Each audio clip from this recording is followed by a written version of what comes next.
La vieja disputa entre hombre y ambiente amenaza con robarnos todo lo que queremos. Por un lado, debo aceptar que hay una campaña mediática de cierto terror que le dice a las personas que hay un problema muy fuerte, un problema ecológico terrible, que de no solucionarse en pocos días o en pocos años, la humanidad estará pagando las consecuencias irremediablemente para siempre.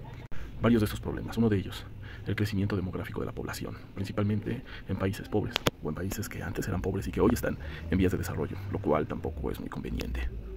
2. La extensión de la mancha urbana sobre la inmensa estepa verde. Es algo que a todos nos duele, incluso a los que confesamos no tener ningún interés exagerado en el medio ambiente. No nos dejaremos de expresar nuestro desazón y zozobra por el crecimiento de la inmensa mancha gris que tal pareciera hacer ver al ser humano como una especie de cáncer que se extiende sobre un elemento vivo. Pues bueno, aquí viene la cuestión. Esa inmensa mancha gris que se extiende sobre lo verde, sobre el desierto, sobre las selvas, o inclusive las montañas, y por qué no, los polos del Ártico, o el Polo Sur, o el mar, son lugares en donde habitan seres humanos. Y en realidad no están en contradicción con la biosfera, con los ecosistemas, con los animales, con las cosas vivas, ya sean estas animales, plantas, bacterias, demás ecosistemas, biomas y demás especies en peligro de extinción o en recuperación. Noósfera el concepto de noósfera fue propuesto por el biogeoquímico ruso Vladimir Bernarsky. E incluso es más conocido el concepto de biosfera, también propuesto por el mismo autor ruso-soviético. Se dice que Vladimir Bernarsky era uno de los últimos sabios que tuvo la Unión Soviética, e incluso los que saben de geografía o de geología conocerán el nombre de Vladimir Bernarsky como el fundador de la edafología, es decir, la ciencia que estudia los suelos. Vladimir Bernarsky fue el clásico tipo inteligente que hacía investigaciones novedosas en su campo, al cual los políticos de la Unión Soviética lo consideraban su última arma secreta viviente humana, por lo cual se le trató con un especial cuidado. Bueno, y a propósito de nuestra plática que estamos teniendo, las imágenes que verán a continuación pertenecen al Acuario Michin, que se encuentra ubicado sobre la avenida Eduardo Molina, alias el Ingeniero Tierritas. Se llama Plaza Jardín Tepeyac. Y se llama Acuario Michin, por si gustan irlo a visitar. Pues les presentaremos unas imágenes como fondo de pantalla que vendrían a ilustrar un poco más o menos lo que dice nuestro podcast. Ya que precisamente una de las hipótesis de nuestros archienemigos, los ecologistas, son una, que biosfera y noósfera no pueden coexistir. Obviamente les estoy ayudando a intelectualizar muchas horas de lo que ellos dicen en palabras sosas y faltas de expresividad científica. Una de las hipótesis centrales de lo que es una ideología de moda, el ecologismo, es que el ser humano y el ambiente están en permanente contradicción y que no pueden vivir juntos de ninguna manera. Que la contradicción entre las ciudades, es decir, los seres humanos, y los ecosistemas, es decir, la biosfera, es inevitable, y que una tenderá a dominar a la otra irremediablemente, o la otra terminará derrotando a la una, y esto no le va a convenir a nadie. Pero antes, ¿qué podríamos decir del ecologismo como ideología? Bueno, para iniciar, hay ecologistas, pero ecologistas científicos, ya que la ecología es una rama de la biología, no consiste en cuidar animales y proteger especies. Y la otra es el ecologismo, como una ideología de moda. Y quisiera preguntarles, ¿ustedes saben en qué país fue donde se puso por primera vez de moda ser ecologista? Ay, Dios mío, no me lo van a creer, pero el primer país en el que se puso de moda fue en la Alemania, de Adolfo, el señor del bigote. En este hermoso país europeo se empezaron a dictar las primeras leyes de protección animal. Se empezaron a decretar los primeros parques nacionales protegidos por el Estado y por el gobierno. La ecología se convirtió en una política pública. Ya muchos años antes, el autor inglés Gilbert Chesterton decía que tal pareciera que aquellas personas que sienten mucha misericordia por los animales y los ecosistemas carecen de esa misericordia por el prójimo. Y lamentable ejemplo fue el de el país de la Cruz Gamada, donde misericordia no se sentía por unos prójimos pertenecientes a un pueblo en especial. El pueblo de Israel, quienes padecieron lo más cruento de los holocaustos habidos. Pero dejemos este triste tema de lado y volvamos a lo que son nuestros amigos ecologistas hoy en día. Pues su observancia debe de estar bajo la lupa, pues sostienen una de las tesis más arriesgadas jamás vistas en la historia. Y precisamente sostienen que es la primera ideología regresiva. Casi todas las ideologías que habíamos encontrado en el pasado eran progresivas. El liberalismo, el socialismo, el comunismo, llamaban a la industrialización, al progreso, al desarrollo de la educación y del hombre, el aumento de la población, la explotación de la tierra, la creación de máquinas, la creación de fábricas. En el caso del liberalismo, el ensanchamiento del comercio, del mercado, del número de ricos. Algunas personas ya están empezando a elaborar tesis de lo que se llama decrecimiento, es decir, cómo planear cómo hacer una economía planificada, pero para que ésta se contraiga, se vuelva más chica, se reduzca, deje de crecer. Dicen que este proceso tiene que ser un proceso planeado. La verdad es que desde la perspectiva de la economía física, fundada por un economista y filósofo norteamericano llamado Lyndon H. LaRouche, estamos hablando de que esto equivaldría, sin menoscabo de las evidencias históricas, a algo no menos que un cruento genocidio, que podría implicar, dadas las proporciones en las que los están planteando, no solamente a nivel país, sino a nivel mundial, a nivel internacional, con políticas plenamente coordinadas entre decenas o centenares de países. Políticas para el decrecimiento de la población, supuestamente para cuidar los ecosistemas, implicarían la paulatina extinción de la cultura y la civilización humana. Se quiere decretar el fin de la producción, el fin del comercio, el fin del libre mercado, el advenimiento de una sociedad plenamente controlada y vigilada, donde los países soberanos que hoy están en vías de desarrollo reduzcan rápidamente su población para que sus recursos naturales queden a merced de los mismos países de siempre. Esta es la política del decrecimiento. Pedirle a todos los países que están en vías de desarrollo que desmantelen sus fábricas. Oh, cuidado, porque podría haber una policía anti-CO2, una policía ecológica global. Que desmantelen sus fábricas y una vez desmanteladas siembren ahí árboles y que creen pueblos mágicos. Más o menos así es la caricatura. ¿Y a quién le van a consumir la manufactura? Pues a las 8 primeras potencias que fueron potencias industriales en la época de la Revolución Industrial. Ya no necesitamos más potencias industriales. Pero les voy a decir algo, un poco de las investigaciones de un doctor, el doctor Enrique Buendía, investigador del Instituto de Ciencias de la Atmósfera de la Universidad Nacional Autónoma de México, UNAM. Si ustedes gustan, lo pueden googlear así. ¿Y qué nos decía en sus investigaciones el doctor Enrique Buendía? Pues básicamente que hasta el momento las hipótesis que estaban siendo financiadas y apoyadas económicamente por patrocinadores internacionales ligados a la Organización de Naciones Unidas era que el CO2 era lo que estaba causando el cambio de clima en la Tierra, pero que era una hipótesis que a él en lo personal no le gustaba del todo, porque todos los seres vivos, absolutamente todos los seres vivos, somos emisores de gas carbónico y los seres humanos también emitimos gas carbónico, entre otros gases, también metano.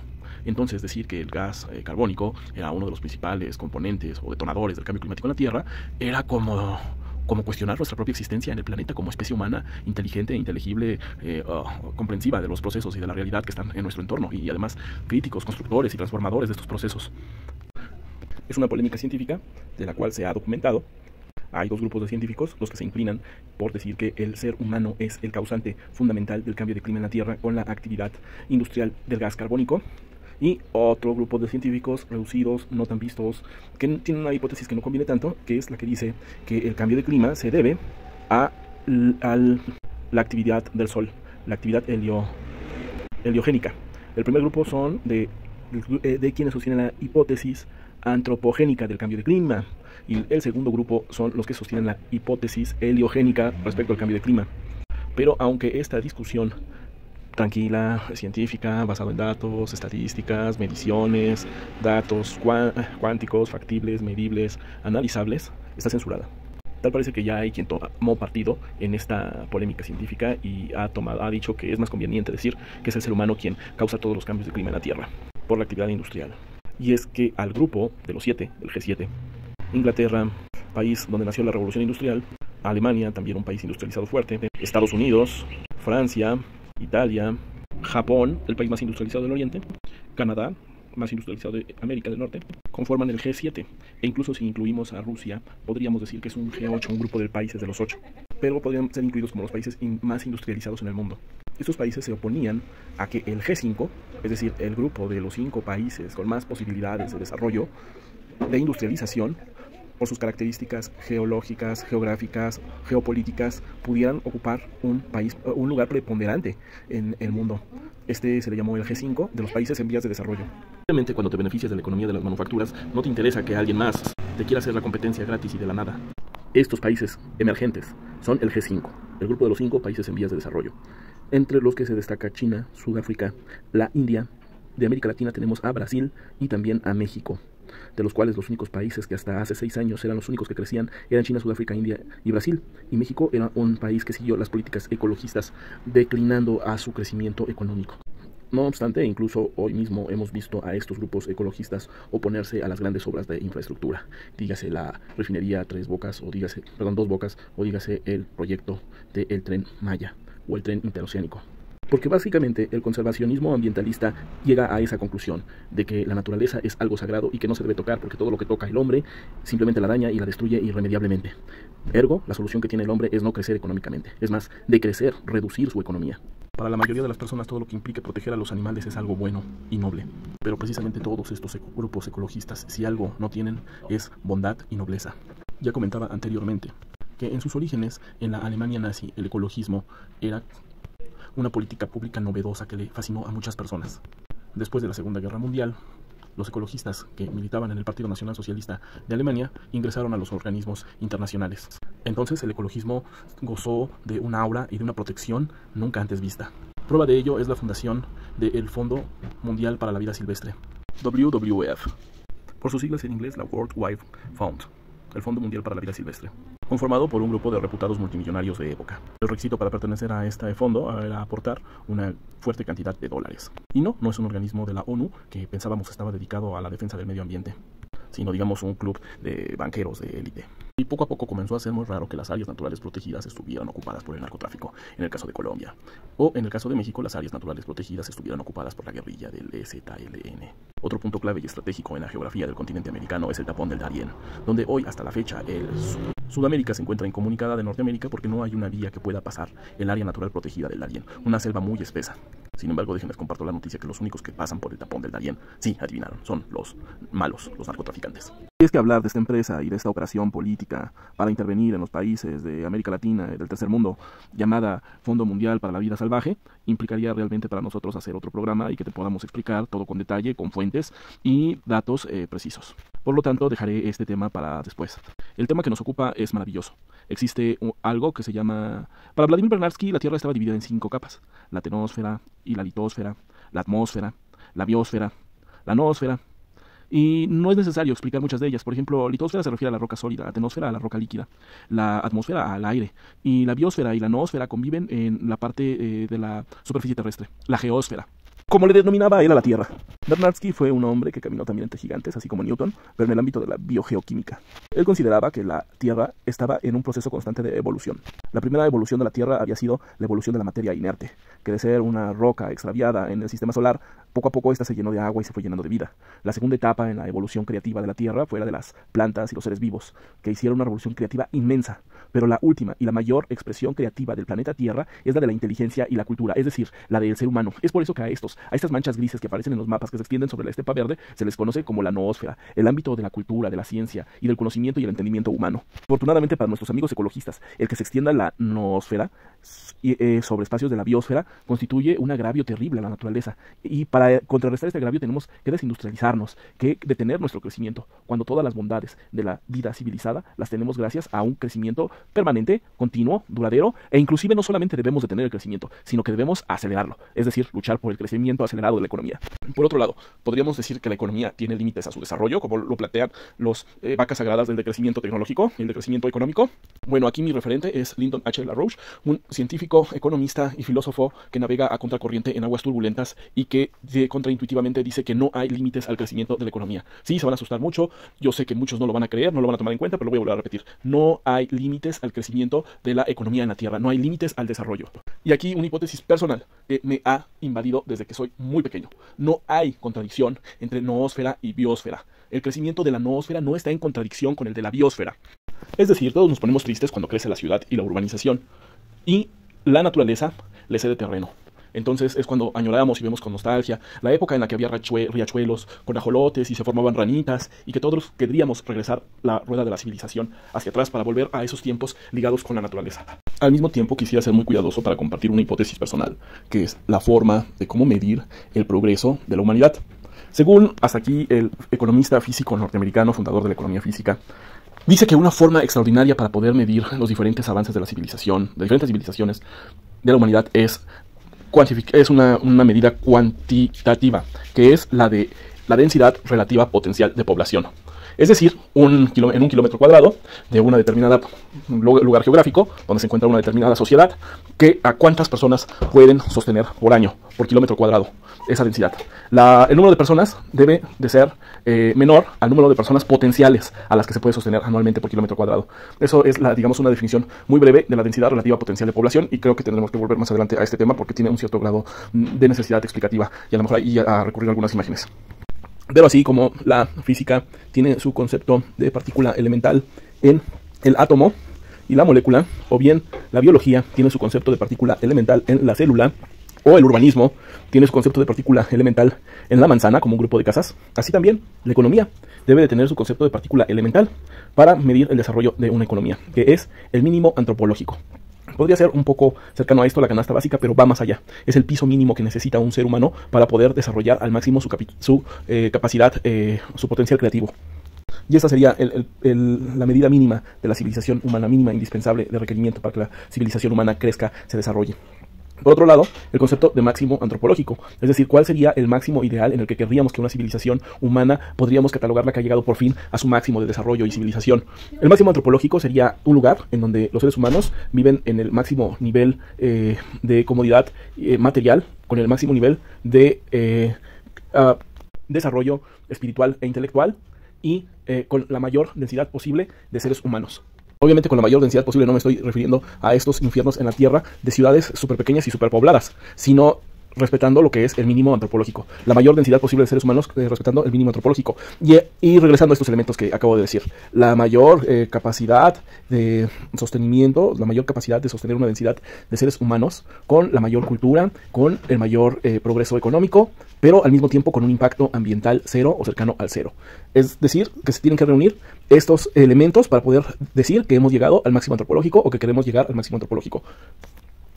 Esto dentro del marco de una economía que se le conoce como la economía física, es decir, una economía que no mide su progreso con base a valores monetaristas del mercado, es decir, la cuenta o resta de dinero, sino conforme a la producción de bienes y servicios que puede aportar una sociedad. Esto sería dentro del paradigma de la economía física, manejado por este economista norteamericano Lyndon H. LaRouche. Desde hace mucho tiempo, él dirige una revista que se llama Fusión. Tenía una organización de energía y fusión nuclear. En alguna de estas revistas sacaron la portada que decía: a esta civilización humana le hacen falta más seres humanos, o a este planeta Tierra le hacen falta más seres humanos. Y se refería a que con la energización, con las fuentes de alta densidad energética, como la energía de fusión, la civilización humana no tiene para la actualidad muy pocos seres humanos. Sería mucha, cuantiosa la cantidad de energía que se pudiera generar si se desarrolla la energía de fusión. Citar un ejemplo: si nosotros traemos de la Luna una cubeta de aproximadamente 20 litros de un material que se le conoce como helio 3, podríamos generar energía para la Ciudad de México aproximadamente durante 3 meses, con una sola carga de combustible equivalente a 20 litros. Es decir, con el material de una cubeta de pintura se puede conseguir energía para una ciudad tan grande como Nueva York por 2 o 3 meses. Esto es lo que implica el dominio de una forma particular y muy avanzada de energía, que es la fusión. Hay muchos videos que explican esto y también quizás nosotros deberíamos de volver a retomar este tema. Pero el tema que nos ocupa es la cuestión de que si noósfera y biosfera están en contradicción irresoluble. Y la verdad es que no. La noósfera y el ser humano en ella puede encontrar su máximo antropológico viviendo en las óptimas condiciones materiales, en las óptimas condiciones culturales, con la mayor densidad humana que garantice la mayor densidad de población humana, con un alto nivel de vida de desarrollo tecnológico, económico, cultural, intelectual, científico, que pueda lograr el impacto ambiental cero o cercano al cero. Les recomiendo que aquí en la serie de videos que he publicado hay un video sobre Torre Luna, que lo vean, que analicen el proyecto, no se fijen tanto en la altura extraordinaria que tiene el proyecto o el edificio, sino en que realmente es un proyecto de impacto ambiental cero o cercano al cero. Es decir, el que noósfera y biosfera se conviertan en realidades simbióticas que crecen mutuamente y no se contradicen. Y aquí es donde tenemos que decir que la verdadera grandeza del proyecto consiste en el no impacto ambiental, independientemente de que es maravilloso tener una torre tan alta. Para que no haya contradicción entre biosfera y noósfera, se requiere algo así como un bloque histórico. Es decir, la colaboración de varios seres humanos que están insertos en diferentes áreas del conocimiento humano. La informática, la robótica, la ingeniería, las telecomunicaciones, la computación, la biología, la ecología, la medicina, la historia, la sociología, la ciencia política. Todas, absolutamente todas las áreas del conocimiento, todas las ramas del conocimiento que la humanidad ha llegado a generar hasta el momento, debían coparticipar en proyectos que logren el impacto ambiental cero o cercano al cero, en donde además la la biosfera no se ve afectada por el crecimiento de la noósfera. Y para esto quisiera terminar con un breve relato. Hace poco tiempo visité la biblioteca José Vasconcelos de la Ciudad de México, allá por Buenavista. Sin querer queriendo me encontré con el arquitecto Alberto Calach, a quien no lo reconocí porque no lo conocía en persona, y tuve una conversación con él. Decía que había llegado a completar con la biblioteca Vasconcelos su sueño de que las estructuras humanas no entraran en contradicción con la biología, que la biblioteca estaba rodeada de jardines y podía tener inclusive un bosque encima. Había hecho una estructura arquitectónica que se le conoce como paraguas, la cual en la parte de la azotea podía tener plantas, ecosistemas, mariposas, orugas, árboles frutales, pasto, y por debajo de este paraguas de cemento, de concreto, de hormigón, había servidores, bibliotecas, libros, secretarias, computadoras, sofás, y todo en perfecta armonía y perfecta coexistencia. El propio edificio no demandaba aire acondicionado artificial, ni tampoco un gasto excesivo por iluminación, lo cual era absolutamente amigable con el medio ambiente. Y por ahí otros detalles de que los libros son elementos muy pesados, y por eso los libros colgaban del techo. También es otra asignatura pendiente hablar de la biblioteca Vasconcelos desde la visión del arquitecto Alberto Calach. Con esto lo que quiero ilustrar es que es posible que la noósfera y la biosfera se complementen absolutamente. Si tan solo pusiéramos a los jóvenes que están desocupados intelectualmente a proponerse metas grandiosas y ambiciosas que hicieran de su vida una vida apasionante por vivir, estaríamos hablando que quizás en pocas decenas de años podríamos llegar a construir una civilización de impacto ambiental cero. Quizás en un primer momento tenemos que desarrollar un panel consultivo de expertos que caminen por esta área. El estudio de las nociones de la economía física de Lyndon LaRouche, la elaboración de diferentes tipos de papers que expliquen esta relación entre biosfera y noósfera y cómo la podemos solventar. No será una tarea fácil y sencilla. Tampoco será una tarea que se relegará a los expertos de las ciencias sociales. Tampoco será una tarea que se le relegará a los expertos de las ciencias naturales. Todos tienen que colaborar, todos juntos en hermandad. La iniciativa privada tiene que colaborar de la mano con el gobierno y viceversa. Tenemos que caminar hacia la elaboración de estos estudios, porque en pocos años los gobiernos del mundo demandarán ideas y proyectos para salvar las contradicciones que existen entre la biosfera y la noósfera humana. Es mucho lo que tenemos que leer. Son muchas las síntesis de lo que tenemos que hacer para construir estos trabajos de investigación. Actualmente, diferentes niveles de gobierno se concentran en comprar intangibles, es decir, proyectos ya elaborados sobre diferentes temas. Por otro lado, la innovación industrial ya ha desarrollado gran variedad de productos y servicios amigables con el progreso y amigables con el ambiente. Los ejemplos de estas ecotecnologías podrían ser muchos, y hasta inclusive podríamos hacer un programa hablando única y exclusivamente de ecotecnologías, que nos llevan a entender que quizás la relación hombre y ambiente es más sencilla de lo que pensamos. Por ejemplo, hay empresas que se dedican a crear biopiscinas, y estas biopiscinas compiten en bajos costos respecto a las clásicas piscinas que eran sanitizadas con cantidades industriales de cloro. Pues ya casi para terminar, quiero agradecerte todo el tiempo prestado a este video, a las ideas de este video, a las notas que estamos escribiendo en el mismo y también a la atención que nos has prestado. No es fácil tener acceso a internet. No es fácil en nuestra vida tan ocupada tener acceso para llegar a estas ideas. Este mundo sigue teniendo la necesidad de intelectuales probium que estén consagrados a buscar este equilibrio entre progreso, ambiente y humanismo. Porque precisamente eso significa probium, progreso, ambiente y humanismo. Bien, pues ojalá que te suscribas a este canal para que sigas recibiendo más información sobre las causas que provocaron el progreso de la civilización y las tareas que debemos desarrollar para encaminarnos hacia el desarrollo acelerado, hacia una economía sin límites, una economía donde la sociedad humana no está en contradicción con el ambiente, sino en plena cooperación, en plena simbiosis. Recuerden que en esta expansión creativa de la Tierra, de la que nos habla Bernardsky, la vida se sirve de los seres humanos para poderse extender. Y quizás esta expansión de la vida pudiera llegar hasta a los confines del sistema solar. Son muchos temas los que quedan abiertos. Quiero trabajar para ti, para que los podamos estudiar juntos más adelante. Y bueno, lo clásico, lo de siempre, ya lo saben. Suscríbete, dale click a la campanita, que se te aparezcan las notificaciones de ver todos los videos, comenta este video, di si te gustó o no te gustó, y todo eso que todo el mundo pide, ¿no? Que es necesario para que progresen los canales de YouTube que tienen buenos contenidos. Ojalá que yo esté dentro de esos canales para ti. Por otro lado, urge hacer reuniones tete a tete, persona con persona, retomar estos temas. Entonces estoy organizando un círculo de estudios completamente gratuito y en este mundo donde todo se cobra. Y bueno, de ahí pues se van a dar materiales de difusión, de divulgación. Vamos a conocer nuestras opiniones, vamos a hacer nuestra lectura del pasado, presente y futuro de la política local, nacional e internacional. Y pues haremos honor a la palabra amistad y arte. Entonces, para que estén al pendiente, los vamos a anunciar aquí. También por ahí les prometí a varias personas que les iba a regalar un café, una cerveza, un pulque si se suscribían a este canal de YouTube. Y quiero decirles que sí, que estén pendientes de los videos. Vamos a organizar estas reuniones del que estoy comentando de amistad y arte. Y vamos a ponernos de acuerdo para echarnos esta consabida bebida, convivir, confraternizar. Y aquí los espero y aquí nos vemos. Les mando muchos saludos. Quedamos pendientes. Hasta la próxima. Muchas gracias. Gracias a todos. Y permítanme escribir un guión que yo creo que sí va a tener que ser un guión muy delicado, muy cuidadoso, porque tenemos que decirle sus cosas a los ecologistas. Y pues ya sabemos que este tipo de plataformas son algo sensitivas en cuanto a que les digamos a ellos sus verdades. No solo que son pose y que es pura figura de snob, que muchos de ellos están por los recursos jugosos que les dejan agencias internacionales. Luego más peligroso, la tendencia a la despoblación humana. Pero retomaremos estos temas más adelante. Ahora sí, me despido. Quedo de ustedes, su servidor y amigo, Christopher Benítez. Buen día y pues hasta pronto.